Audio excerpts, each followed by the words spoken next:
বিভিন্ন যানবাহনে করে আনা হচ্ছে বস্তা বোঝাই জলপাই। মাটিতে বিছানো পলিথিনে ঢেলে করা হচ্ছে স্তূপ।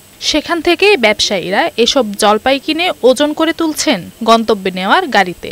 এমনই চিত্র উত্তরের জেলা পঞ্চগড়ের দেবীগঞ্জ উপজেলার দেবদারুতলায়। প্রতি বছরের মতো এবারও জমে উঠেছে দেশের সবচেয়ে বড় এই জলপাইয়ের হাট। প্রতি বছর অক্টোবর মাস থেকে শুরু হয় জলপাই আহরণ। এরপর বাড়ি বাড়ি গিয়ে এই ফল কিনে বাজারে নিয়ে আসে ক্ষুদ্র ব্যবসায়ীরা। এখান থেকে ক্রয় করে আমরা ঢাকা বা বিভিন্ন জায়গায় বিক্রি করি। এতে অনেক লাভবান হওয়া যায়। আমরা এখান থেকে কেনাবেচা করি সারা বাংলাদেশে। শত শত মানুষ এখানে কর্মস্থল করে এই জলপাই কেনাবেচা করে। 1 থেকে 1,500 মানুষের কর্মসংস্থান এই হাট ঘিরে।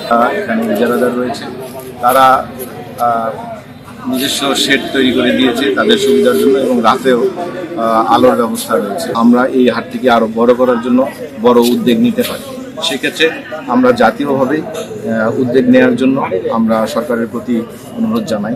জমজমাট হলেও হাটে রয়েছে বেশ কিছু সমস্যা। নেই কোনো শেড, বৃষ্টি হলে ভোগান্তি বাড়ে। এসব সমস্যা সমাধান করলেও হাটটি থেকে আরো রাজস্ব আদায় সম্ভব বলে মনে করেন এই কৃষি কর্মকর্তা। যাতায়াত ব্যবস্থা ভালো থাকায় দেশের বিভিন্ন প্রান্ত থেকে আপনার পাইকারি ব্যবসায়ীরা এই হাটে জলপাই কেনাবেচা করেন। প্রতিদিন গড়ে প্রায় 30 লক্ষ টাকার জলপাই এই হাটে কেনাবেচা হয়।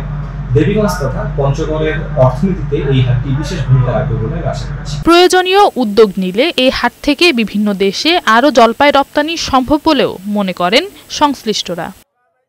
নওশীন জান্নাত, বৈশাখী সংবাদ।